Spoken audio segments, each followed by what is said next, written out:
तर स्वागत आहे तुमचं माझ्या मिनी ब्लॉग नंबर 110 मध्ये. आणि आजची माझ्या ब्लॉगची सुरुवात होत आहे कॉलेजनी. आणि इथे मी आलेली आहे ईएमच्या लॅब मध्ये. बेसिकली आज ना येलो टी शर्ट लावून यायची होती, बट माझी येलो टी शर्ट थोडी खराब झाली होती, म्हणून मी सगळ्यांपेक्षा अलग शर्ट लावून आली होती यार, रेग्युलर वाला. लॅब झाल्यावर मी जात होती घरी, आणि खरंच सांगते आज चंद्रपूरची ऊन खूप जास्त होती यार. गेल्यावर मला काहीतरी बनवायचं होतं, त्यासाठीच मी एका बाउल मध्ये गाजर, आलू, शिमला मिर्च आणि फुलगोबीला चांगले नीट धुवून एका कंटेनर मध्ये टाकलं होतं. तर मी या सगळ्या व्हेजिटेबल्सला 2 ते 3 सिटी होतपर्यंत चांगल्याने शिजवलं होतं.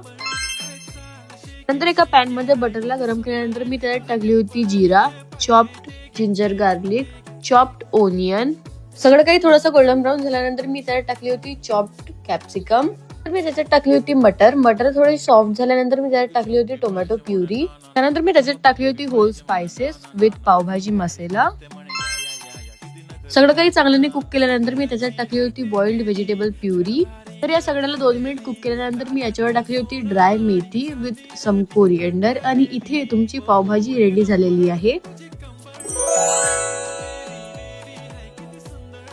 त्यासाठी एवढं सुद्धा भेटूया. बाय. आणि रेसिपी कशी आहे कमेंट सेक्शन मध्ये नक्की सांगाल.